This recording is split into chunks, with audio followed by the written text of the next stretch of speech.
Hello बच्चों, आज हम करेंगे संस्कृत काउंटिंग 1 to 50 यानी कि संस्कृत संख्या ज्ञानम 1 से लेकर 50 तक। संख्यावाचक शब्दाह, मैं आपको इनको याद करने की शॉर्ट ट्रिक भी बताऊंगी, लेकिन कुछ एक महत्वपूर्ण बातें भी है जो आपके लिए जाननी बहुत आवश्यक है। हमारी 1 से लेकर 4 तक की जो संख्याएं हैं वो तीनों लिंगों में, यानी कि हमारे संस्कृत में 3 लिंग है, पुल्लिंग, स्त्रीलिंग और नपुंसक लिंग, और तीनों ही लिंगों में 1 से लेकर 4 तक की संख्याएं अलग अलग तरह से लिखी जाती है। यानी कि शब्द अगर पुल्लिंग है तो हम लिखेंगे एक है, स्त्रीलिंग है तो एका, और नपुंसक लिंग है तो एक को हम लिखेंगे एकम। इसी तरह 2 को द्वो, द्वे, द्वे, 3 को त्रयः, तिस्रः, त्रीणि, चत्वारः, चतस्रः, चत्वारि। और उसके बाद 5 से लेकर आगे की सभी संख्याएं एक ही रूप में चलेगी, यानी कि फिर शब्द जो है हमारा पुल्लिंग हो, स्त्रीलिंग हो या नपुंसक लिंग हो, हम केवल ये एक ही रूप लिखेंगे। अब हम 1 से लेकर 4 तक की संख्याओं का वाक्य में प्रयोग कैसे करेंगे वो देखते हैं।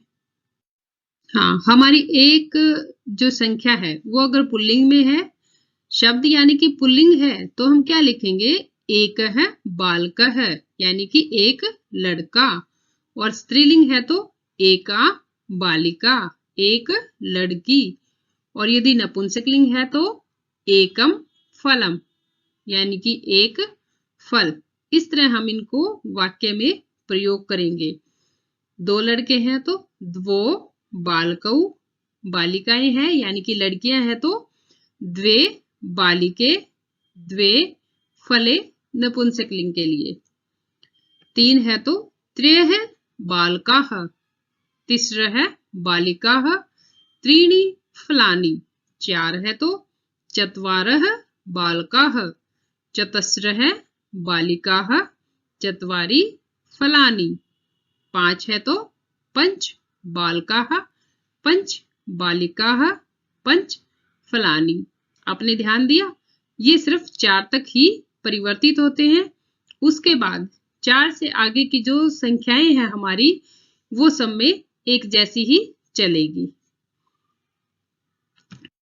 चलिए अब हम अपने अंक यानी कि संख्याएं जो है वो याद करते हैं। 1 से 4 तक हमें तीनों लिंगों में याद करनी होगी, उसके बाद केवल पुल्लिंग का रूप ही याद करना होगा। एक है एका, एकम, द्वो, द्वे, द्वे, त्रयः, तिस्रः, त्रीणि, चत्वारः, चतस्रः, चत्वारि, 5 यानी कि पंच, फिर आगे हमें बोलने की आवश्यकता नहीं है। षट, 7 को हम बोलेंगे सप्त, 8 को अष्ट, 9 को नव, और 10 को दश। अब आगे की संख्याओं को बच्चों हम शॉर्ट ट्रिक से करेंगे। ध्यान रखना कि संस्कृत में जब हम संख्या लिखेंगे तो हम इकाई का अंक पहले लिखते हैं, दहाई का बाद में। इकाई का अंक यदि हम इसमें से दहाई के अंक में से निकाल देंगे तो पीछे क्या बचेगा? इधर 10 ही बचेगा, और उसको हमने इस तरीके से लिख दिया है, यानी कि 10।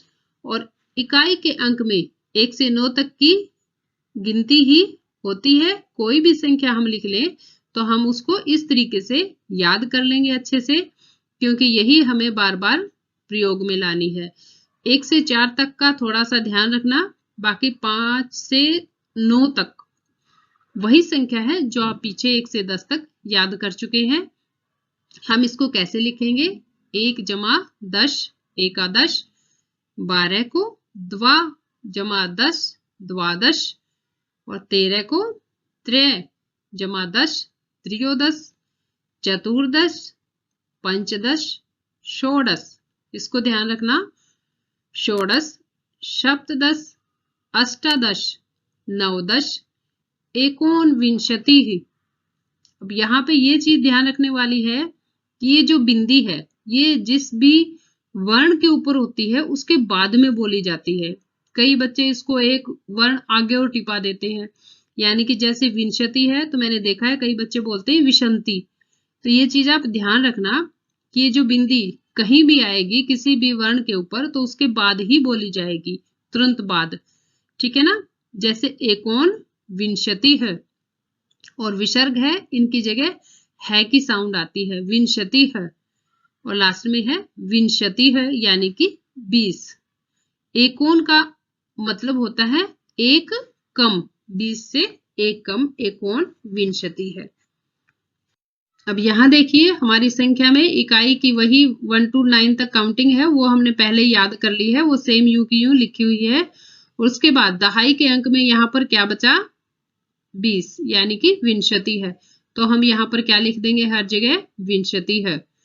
तो ये इकाई का अंक है। अब एक और विंशति है मिलकर बनेगा एक विंशति है, द्वाविंशति है, त्रयोविंशति है, चतुर्विंशति है, पंचविंशति है, षड्विंशति है, सप्तविंशति है, अष्टाविंशति है, नवविंशति है और एकोन त्रिंशत।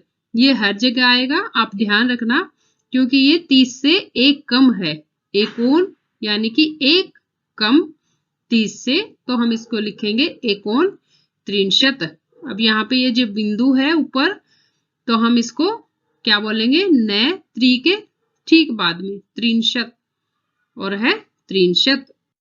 यहां देखिए अब संख्यावाचक शब्दों में अब 31 यानी कि 31 आ गया है, तो हमने 1 से लेकर 9 तक पहले ही याद की हुई है, वही संख्याएं हैं सेम। और उसके बाद दहाई के अंक में क्या बचेगा, यहाँ पर एक को अगर निकाल देंगे तो 30 बचेगा, तो ये हमने लिख दिया है त्रिंशत। तो दोनों को मिलाकर क्या बनेगा, एक त्रिंशत, द्वात्रिंशत, त्रयस्त्रिंशत, चतुस्त्रिंशत, पंचत्रिंशत, षट्त्रिंशत, सप्तत्रिंशत, अष्टात्रिंशत, नवत्रिंशत, एकोनचत्वारिंशत यानी कि 40 से एक कम, और फिर है चत्वारिंशत। अब आगे की संख्याओं में देखिए आप, 1 से 9 तक हम पहले याद कर चुके हैं, यानी कि इकाई का अंक हमारा, और दहाई के अंक में हम एक को अगर निकालेंगे तो क्या शेष बचेगा, 40 यानी कि 40, ठीक है। तो 40 को हम क्या बोलते हैं, चत्वारिंशत। तो क्या बन जाएगा यहाँ पर, एक चत्वारिंशत, द्विचत्वारिंशत, त्रिचत्वारिंशत, चतुश्चत्वारिंशत, पंचचत्वारिंशत, षट्चत्वारिंशत, सप्तचत्वारिंशत, अष्टचत्वारिंशत, नवचत्वारिंशत, और ये लास्ट में आ गया ना 49 यानी कि एकोनपंचाशत, 50 से एक कम, तो ये आ गया 65।